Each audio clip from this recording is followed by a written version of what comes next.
You know, I probably should have put this video out sooner, but it is what it is.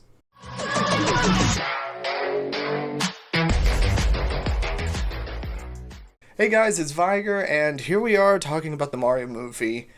Probably wouldn't have been as relevant nowadays, but since Mario has reached the $1 billion threshold and shows absolutely no signs of stopping with the financial gain, now's as good a time as any to just give you my general opinions about the movie that I had seen, and more or less my thoughts, my opinions, and all that other jazz. I'm super unprofessional with this. I don't even have a script in front of me or even talking points. This is going to get very ranty, this is going to be very rambly, and that's just the way I like it because it's authentic like that. I will probably be delving into spoiler territory, so you've been fairly warned on that front. Although I'd be more surprised if you haven't seen the movie right now. I mean, it's already made $1 billion. I think everybody on the planet has seen it at least once or twice, maybe. But unless you're a critic and hate the movie, I'll get into that later. The movie itself. It is a nostalgia trip unlike anything I have ever seen in my entire life, and that is exactly what I expected from the movie itself. Couldn't go 5 seconds without pointing out a Nintendo reference that I'd seen. Because I don't think everybody on the channel knows, I'm in my 30s right now. I grew up with Mario on the Nintendo Entertainment System. I know what I'm looking at when I see Kid Icarus on the NES, an R-Wing model on a TV stand. All the little bits and bobs and name callouts and everything that is being seen throughout the movie, I could see them, I could understand them. I'm literally Leonardo DiCaprio pointing at the TV with a beer in my hand. Although it would be Mountain Dew, but that's just me. So, the characters themselves. I don't really think I need to go into much character depth because it's Mario, it's Luigi, it's Peach, Donkey Kong, Bowser. They're more or less the characters that we've grown up with a little bit of splicing in of their voice actors. I'll get to that in a little bit too. But let's get to the first kicker when it comes to the characters themselves. The voice actors that were chosen. I know that was a hot button issue when it comes to the Mario movie as a whole. We were all very skeptical, very memey, very pointing and laughing at the idea that Star-Lord himself, Chris Pratt, would be voicing the iconic Italian plumber. And we were all thinking, it ain't gonna sound like Mario, it's not gonna be Mario. Why didn't they just use Charles Martinet as Mario? And let's be honest, would you want Charles Martinet's Mario voice grating at your ears like cheese graters for the better part of 90 minutes? I will say the guy is incredibly talented, but I don't think he can carry a movie with his voice alone. So Chris Pratt is Mario. It doesn't suck. It's good, it works, it sets out to do exactly what it needs to do. As a matter of fact, at the start of the movie, when we get that awesome little plumbing commercial between Mario and Luigi, they straight up do their Italian accents. And it works for the joke that it sets out to say, only for it to pan out and show Mario and Luigi themselves watching the commercial, actually questioning if it's too much. Mario asking, you think the Italian accent is too much? At which point Charles Martinet himself turns around as Jumpman himself and be like, no, it's a perfect, yahoo! And then it just kind of points out, it's like, yeah, that would get a bit annoying after like the 10-minute mark of the movie. So Mario and Luigi are plumbers in this and everything, and I'm getting sidetracked again because now I'm dealing into the synopsis, but the synopsis, do we really even need to go on to it? Mario and Luigi are in Brooklyn. They end up in the Mushroom Kingdom. They get split up, and Mario teams up with Peach and Toad to go get the Kong army so that they can fight Bowser, rescue Luigi, save Mushroom Kingdom, and all that other stuff. Things happen going on and yada yada blah blah blah. It's a kids movie. It's a Mario movie. We know this song and dance. There's just a few changes here, but that we'll get in with the characters and everything. So Mario himself, kind of casted as the underdog, always getting knocked down, but somehow always finding his way to get back up. And that is a tried and true virtue that sticks all the way through the movie. At no point does Mario ever admit that he's done, that he quits, that he can't do this. He's always questioning how he can fix it, and somehow he can always get back up and fight the good fight, which is an admirable quality coming from a male lead in an animated film nowadays, which is. I'll get into that sort of contrivances and wokeness, I guess. But Chris Pratt as Mario, it's not as bad as everyone was assuming that it would be. It works. Can't complain. And if I can complain, I'm nitpicking. And so I'm not, so I won't. Charlie Day is Luigi. I think this is probably Luigi as a whole. Let's just put that on the umbrella and everything. Luigi as a whole is probably one of the biggest criticisms that this movie has going for it, and it's nothing that Charlie Day did, it's nothing about Luigi's character or his portrayal or anything relative to how Luigi is on screen. He's a sniveling coward like he always is in the games, always having to rely on Mario to get himself out of problems and everything, and the idea of together, nothing can harm us as long as we're together, and then they're immediately split up because funny, I guess. But that is the biggest criticism right there, is the split up. It is the Super Mario Brothers movie. And about only 1/3 of that movie involves the brothers being together. They're there at the beginning, they're together at the beginning, then they get to the Mushroom Kingdom and are separated, and are only reunited once they leave. And it's, most people do say, it's like, while the movie's near perfect, aside from the cheesy rock music, Holding Out for a Hero, Thunderstruck, that just kind of got shoehorned in at the last second, it's like, do we actually need that at all? Do we need that music? That was one criticism. The other criticism being that Luigi and Mario not being together as brothers doesn't really work too well for it. And what we could probably say is, if we were going to get a sequel, which if you cross the $1 billion threshold, a sequel is probably guaranteed. Let's hope that they don't get split up anymore. Or at least Luigi has a little bit more agency. Give him something more to do than rather playing second fiddle to Toad. Yeah, it kind of gets to that point. I was kind of pointing that out too. It's like, Toad's talking more than Luigi. And Luigi's one of the faces of the franchise, so yeah, it was a bit nitpicky, but for what Luigi was on screen, it worked. Can't complain. Moving on with our characters, we've got Bowser. I said this before in my first reaction of the trailer, the first trailer that we saw with Bowser laying waste to the Penguin Kingdom, and I'll say it again. Bowser was frickin' good. That was a good Bowser. And Jack Black did an amazing frickin' job at bringing the character to life. At some points, I was kind of wondering, is this Bowser? Is this Jack Black? Mainly is whenever Bowser starts singing, which is just frickin' hilarious. I think we can all agree that his frickin' Peaches song is so frickin' memey and just, it's an absolute joy to listen to. But it's just like, it works for the modern day Bowser that we've kind of gotten to know. He's a little bit cheesy. He's a hopeless romantic.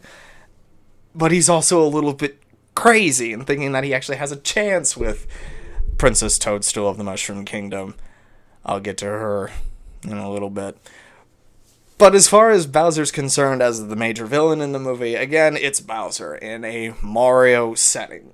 You know what he's going to be doing. You know what he is capable of. He's just slightly unhinged, which for his character being portrayed by Jack Black, it works. It fits. I can't wait to see more of him being himself. It works so beautifully.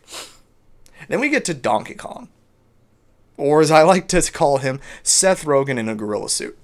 Because, let's be honest, the other characters are doing their thing with their voices. They're trying to add, like, an accent or some gravitas or just trying to get into the mindset of that character. Seth Rogen's just being himself. Seth Rogen laugh and all. I really think that it is in his contract with any movie that he makes that if there is a funny moment that happens with him on screen, he's got to do his laugh. And yes, Donkey Kong does do the Seth Rogen laugh. And we all expected it to happen. We all knew it was coming, and we still laughed at it in the theaters because it was just, you know it when you hear it. But as far as Donkey Kong's portrayal in the movie goes, for someone who's never really had any sort of screen time or story applied to his character, having him being like the beach bra, the jock, as it would be, bouncing pecs and all, just being like too cool to actually fail because he's so freaking strong and so freaking cool, no one can stop him, until Mario gets into a cat suit and just absolutely claws the crap out of him. It's a good amount of catharsis to bring his character back down to being like, listen, the world doesn't revolve around you, lay it off a little bit. But he's still a bit of a loose cannon, always just kind of grating against Mario, and playing off a more rival to Mario than an actual ally or even straight up villain himself. He never crosses that villain threshold, but he is an obstacle to get past, which for Mario's first ever canonical antagonist back in the old Donkey Kong arcade cabinets, it fits that there's still a little bit of bad blood between these two characters, even though in the movie they just have met. So Donkey Kong, he works. Now we get to Toad, and for the little times that Toad is there and speaking words, it's an absolute delight. And I've always got a soft spot for Toad as well. Keegan-Michael Key blows it out of the park as far as his portrayal of Toad is concerned. Honestly, he does a better Toad voice than the smoker lung Toad that we've been dealing with for the past few decades now. Very reminiscent of the old N64, where it isn't so grating on the throat, as we would say. It's a wonderful little treat. When he rolls up in that monster truck, just pimped out with sunglasses and everything, I couldn't help but smile and laugh when that scene happened. So yeah, Toad, even Toad, freaking works in this movie.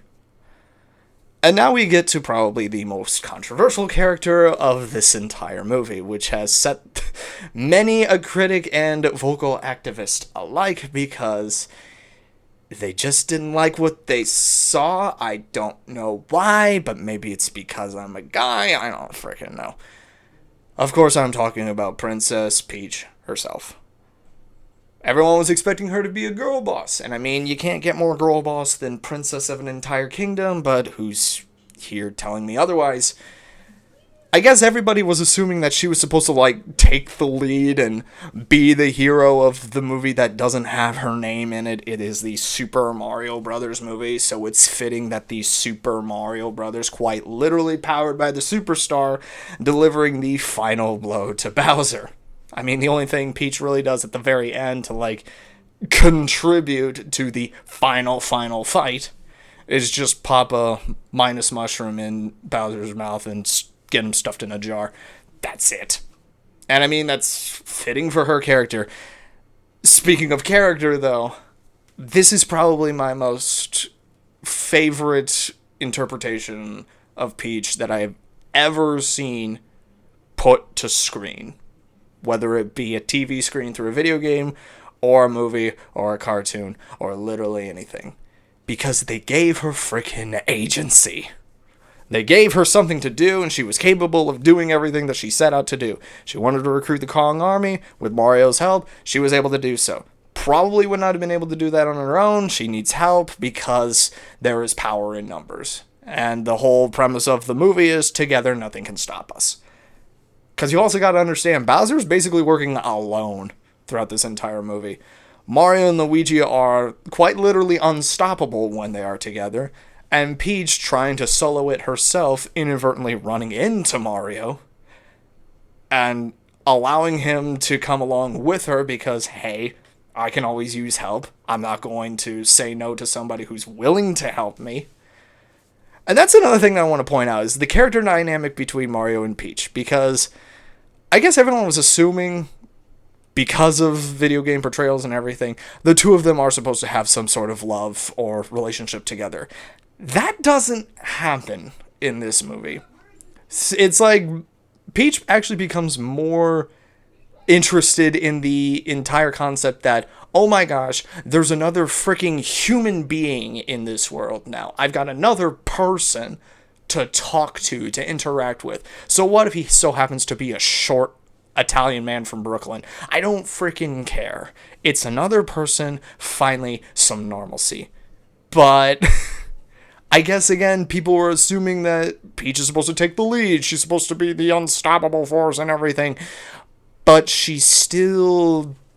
I guess you can't really say she gets kidnapped by Bowser. She's more or less forced into accepting his marriage proposal, or he's going to burn the entire Mushroom Kingdom to the ground, which is completely in her character. She's doing everything that she can to protect her kingdom, and if that means she has to get married to Bowser, then so be it. So that works for her character. But again, I guess that's just not enough for the activists. They want her to basically take control of the entire movie that doesn't have her name on it to begin with. This ain't the Super Princess Peach movie. You already have a video game about that.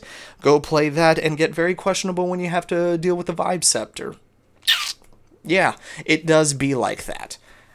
So, the movie itself, aside from the contrivances of trying to figure out, like, why isn't Peach as powerful as she needs to be in this day and age? It's because it's not her movie. Move on, please. I'm gonna get some hate for that, but I don't freaking care. I have my opinions, and I'm sticking with them. As far as going forward with the movie, though, I mean, it's reached the $1 billion mark. It has proven all the naysayers wrong, and everybody, if the 96% audience score on Rotten Tomatoes is anything to go off of, everybody freaking loves this movie. And needless to say, I think a sequel is a shoo-in to happen, and maybe the Nintendo Cinematic Universe could entirely be a thing. Move over MCU, the NCU is coming its way. I mean, we've already got the post-credit scene of another reprisal of Bowser singing with the piano, and then even a second post-credit scene, where essentially, if you want a sequel to succeed, you put Yoshi into the movie itself. Which I think, if we're going to be going off of perhaps cartoon inspirations, maybe this will give Luigi some more agency. Whereas Mario is more or less bouncing narratively off of Peach, Luigi can narratively bounce off of Yoshi. It would work. I don't see how it could go any other way, or I can, but I could see how this line of thinking could work. As far as what I would think what would happen with a sequel to the Mario Brothers movie, it could literally go in any direction. There's a lot of freaking material that Nintendo has, that Illumination has, that they could work with to produce a narrative. But I think I've got one that would most certainly work. And it's something that I think everyone could understand happening and would be the next step in the NCU's plan. So Bowser's already stuck in a jar and everything. This is going to be the spoiler territory and everything. And also, mad ranting, raving speculations as to what I think the future of this franchise is going to hold. So, the sequel movie. Bowser's still stuck in a jar. That's something that we're going to need to deal with. And who better to deal with it than his own freaking son? Breaking in, mask and all. Maybe he's got his paintbrush, so he's able to just paint over the freaking cage and is able to abscond with his father back to the Darklands. Somehow are using comics magic to revert the minimizing effects and bring Bowser back to the full. So Bowser Jr. is now into the mix. Bowser realizing that, well, if I can't have Peach, I'm just going to have to burn the whole Mushroom Kingdom to the ground. But I'm not going to be able to do that because Mario and Luigi are here, and they absolutely kicked my ass, to say the least. So if I'm going to fight those brothers, I'm going to need brothers of my own. Enter the copycats that seek fame and glory that seemingly Mario and Luigi have on their own, Wario and Waluigi. I don't know who could play them, but them teaming up with Bowser would make perfect frickin' sense. And to gain a foothold, so that they have their own base of operations, they invade a neighboring kingdom, which is currently under the rule of another princess. Daisy, to say the least, which would give Luigi another narrative back and forth aside from Yoshi, if that's the way that this is going to go. Conflict resolutions, shenanigans ensue. And we get a wonderful little sequel that just puts more Mario stuff into a Mario franchise. But it's that post-credits scene that I so hope could possibly happen, that sets the stage for everything. It's essentially Iron Man 2's finding Mjolnir in the ground to set up, yep, we're doing a Thor movie, but with Nintendo characters. So Mario and Luigi, I guess, are in a forest somewhere, and they come across a strange pipe, overgrown by vines and moss and all this other foresty garbage or whatever. And clearing it away and looking it over, it's a different pipe, a stone pipe, with a strange triangular symbol emblazoned on it. And if anyone knows what the Triforce is, we would know what that pipe's leading to. And given how the pipes are shown to have some sort of interconnectivity between different universes and different worlds, with Peach even mentioning there's plenty of worlds and galaxies out there, wouldn't put it past us that every single Nintendo IP, whether it be Mario, whether it be Zelda, whether it be Star Fox, Metroid, Pokemon, Kirby, you name it, has a pipe system that interconnects them. So that when it comes time to an Avengers-style Super Smash Bros. Movie, there's an easy way to bring these characters together. Not saying that this is exactly how this would all transpire, but I mean, we would love to see it transpire like that because it just makes so much sense. I've already written the premise right now, Nintendo Illumination. I know you're not watching this movie or this video, but hey, I tried. I really don't have much else to say aside from this movie. I am incredibly proud that something that we were all so incredibly skeptical about, that we were probably just assuming that it was going to fail because it's a Mario movie being made by the Minions studio. We were all joking, oh god, Mario's going to floss. Thank god he doesn't. And it all turned out wonderfully. It was a wonderful little surprise that, now that we all have seen it, yes, it does deserve $1 billion. So yeah, let me know what your opinions of the Mario movie are in the comments section below. I'd be very interested to see what you guys thought. If you agree with me, if you disagree with me, what was your favorite part of the movie? Who was your favorite character? What you expect from a sequel or another tie-in movie to the MCU? I'd love to hear your takes on it. And yeah, for an impromptu, scriptless, opinion, ranting, rambling sort of video about the Mario movie, that will do it. So with that being said, I will see you guys when I see you guys, and as always, toodles.